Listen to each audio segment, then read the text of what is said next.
For the last 30 years, we lived in a world of weightless money. Think about it. In the 1990s and the 2000s, the magic of Silicon Valley was simple.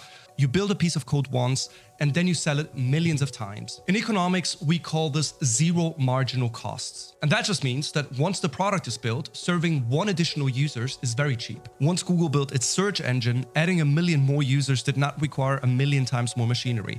The software did most of the work. This is why tech companies became the most valuable firms in human history. They could scale fast without the cost rising at the same speed.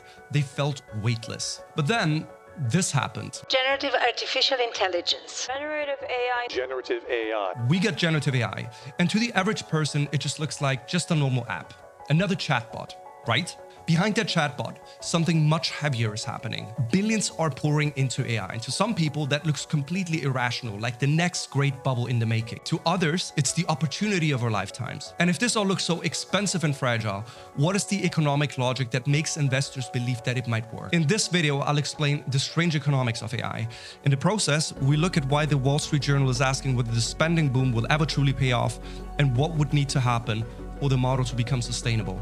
If you're new here, I'm Pasquarelli. I spent the last decade advising governments, investors, and the leading AI firms on AI strategy. If you find this type of content interesting, consider subscribing. To understand the economics of AI, the first thing to know is that it has a very different cost structure to normal software. The costs of AI comes in 2 stages. First, there is training, and that's building the model in the first place by feeding it enormous amounts of data and compute so that it learns patterns. Then there's something called inference, which is about everything that happens after that. So when a user actually types a prompt and asks the model to do something. Previously, when you did a Google search, you basically asked a giant library to find a book that already exists. It's computationally cheap. But when you ask an AI model to generate an answer, to summarize a text, or to run a write of code, it has to generate an answer in real time. That uses electricity. It creates heat, it requires expensive chips, and all of that has to be kept getting paid for. Training an AI model is a huge upfront cost.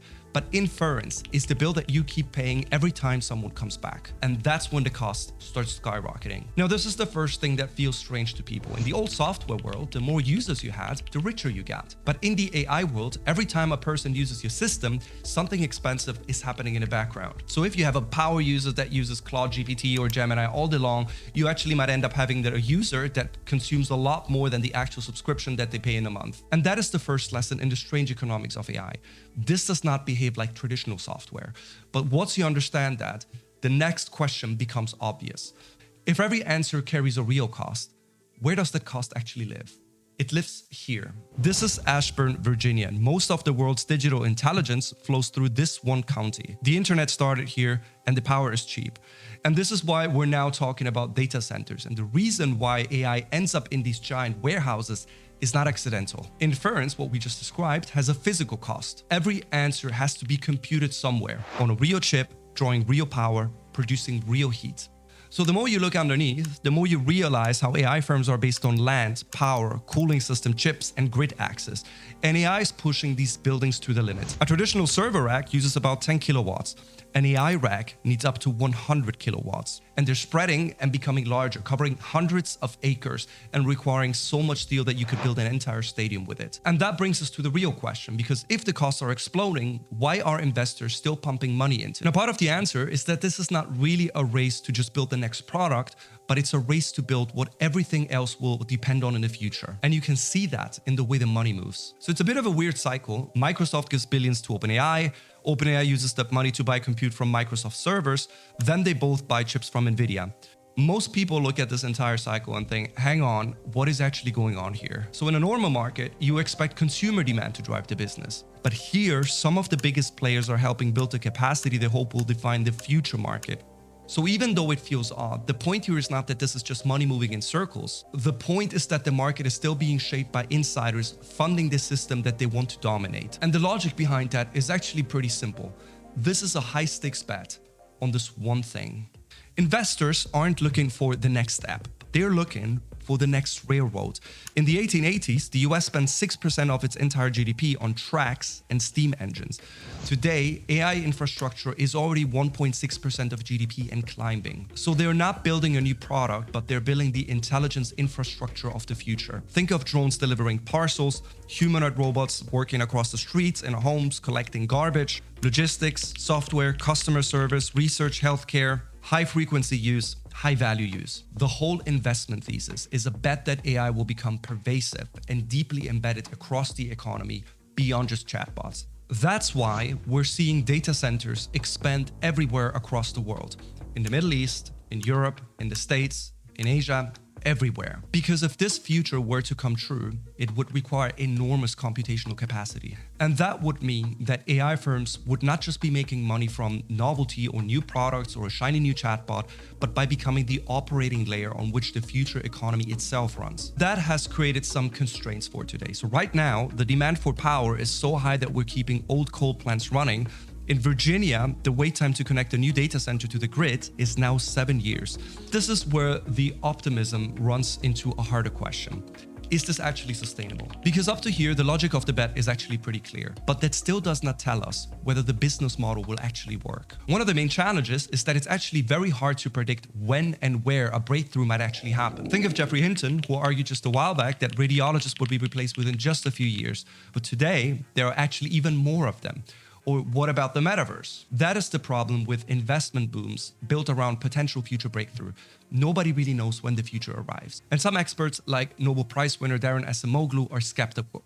He argues that AI will only profitably affect only a small share of tasks within the next decade. If he is right, we're building a massive billion-dollar infrastructure for a 1% boost of GDP. That would be the definition of a bubble, as some called it, and a pretty massive one too. If you want to know more about what could happen, we made a whole separate video on that. I recommend you right-click on it and you should watch it later. But in essence, this means that the economics of AI are built on one fundamental tension: high cost today versus potential total transformation tomorrow. So what would make these AI investments sustainable? If AI firms are this expensive to run, what would need to happen for the economics to make sense? For this to be sustainable, one or ideally several of three things would need to become true. That's because AI firms have three problems at once: cost, revenue, and defensibility. Their products are expensive to serve, their revenue is not high enough to cover the cost, and it is still unclear who in this whole stack will capture durable profits. So first, inference needs to become cheaper. Because if every query keeps consuming meaningful amounts of compute, scale does not create the kinds of margins that made old software so powerful. Massive amounts of investments are currently going into new methodologies for reducing the cost of inference. Second, AI needs to be adopted into workflows and integrated into economic sectors that produce a lot more than just what consumers pay, which is $20 a month. If the technology just stays trapped within the consumer subscription, the revenue might never justify the infrastructure behind it. Third, some firms need to become the infrastructure layer or build real moats somewhere else in the stack. Because if this becomes a commoditized market with huge capital costs and weak pricing power, then demand alone will not create great businesses. That's the real economic theory of AI firms. Not that they will become the next Google, but that somewhere, someone in the stack will become essential. Someone makes inference cheap enough to scale, someone will embed AI into workflows that will generate real revenue, or someone will become the toll booth for the intelligence economy. To conclude, this is probably where the biggest misconception is. The biggest winners of the AI revolution may look a lot less like software firms, but more like utilities, chip monopolies, or infrastructure landlords. Unlike the old era, this one has a physical footprint, and it's made of copper, silicon, and massive amounts of energy. Whether there is a bubble or not, the tracks are being laid. We're moving from the age of weightless code to the age of intelligence with a real physical footprint. Thanks for watching. If you enjoyed this video, make sure to subscribe. Let me know in the comment section, do you think these investments are actually sustainable? And I'll see you in the next one.